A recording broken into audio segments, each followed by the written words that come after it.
नमः शिवाय। योग रहस्य के इस वीडियो में आप सभी का स्वागत है। आज हम चर्चा करेंगे ऊर्जा के उन स्रोतों के बारे में जो हमारे जीवन में अत्यधिक महत्वपूर्ण है। और ये स्रोत है अदृश्य अवस्था में स्थित 72,000 नाड़ियाँ। ये नाड़ी हमारे शरीर में ऊर्जा का प्रवाह करते हैं। सकारात्मक और नकारात्मक ऊर्जाओं को हमारी कुंडलिनी शक्ति के पास एकत्र करते हैं। बहुत लोगों को नाड़ी और नसों में कंफ्यूजन है, तो मैं बताना चाहूँगा नस वो चीज़ें हैं जो हमारे शरीर में रक्त का प्रवाह करते हैं और नाड़ी वो ऊर्जा का स्वरूप है जो हमारे शरीर में ऊर्जा प्रवाह करते हैं। तो ऊर्जा प्रवाह के लिए नाड़ियाँ और रक्त प्रवाह के लिए नसें उपयोगी हैं। ये अत्यधिक ऊर्जा और अत्यधिक शक्ति से भरपूर होता है। नाड़ियाँ हमारे जीवन में चल रहे ज्ञात और अज्ञात समस्याओं का स्रोत है।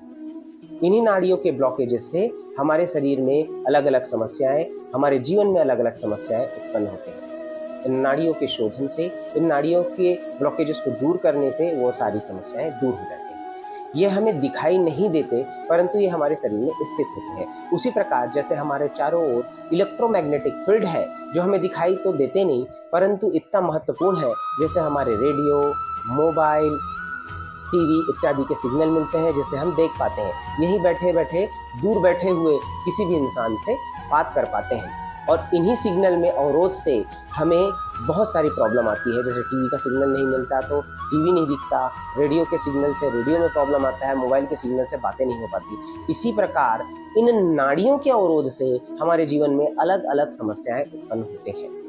ये नाड़ी हमारे जीवन में सकारात्मक और नकारात्मक ऊर्जा को कुंडलिनी शक्ति में स्टोर करते हैं और कुंडलिनी द्वारा सकारात्मक और नकारात्मक ऊर्जा हमारे जीवन में प्रवाहित होता है। इन नाड़ियों का शोधन करना अत्यधिक महत्वपूर्ण है। मुख्य रूप से हमारे नाड़ियाँ 72,000 है, परंतु इसके भी प्रमुख 3 नाड़ियाँ हैं जो है ईड़ा, पिंगला और सुषुम्ना।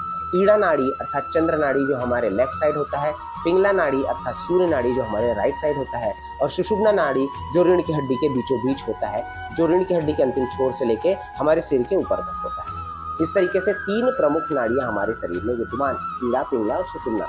इन तीनों नाड़ियों के बीच महाशक्ति जिसको कुंडलिनी शक्ति कहा जाता है 7 चक्रों के रूप में एकत्रित रहते हैं, स्थापित रहते हैं।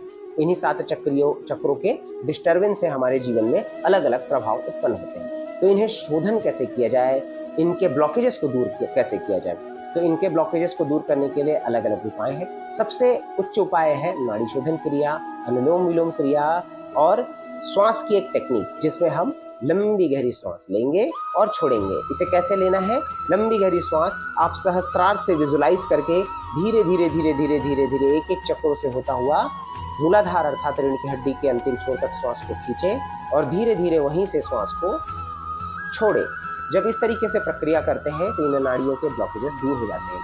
साथ ही साथ चक्र ध्यान करने से, चक्रों की ऊर्जा को बढ़ाने से और निरंतर ध्यान करने से भी इन नाड़ियों के ब्लॉकेजेस दूर होते हैं।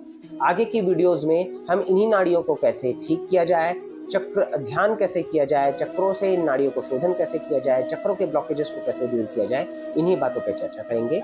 इसलिए आगे की वीडियो के लिए बने रहें। इस वीडियो में इतना ही। नमस्कार।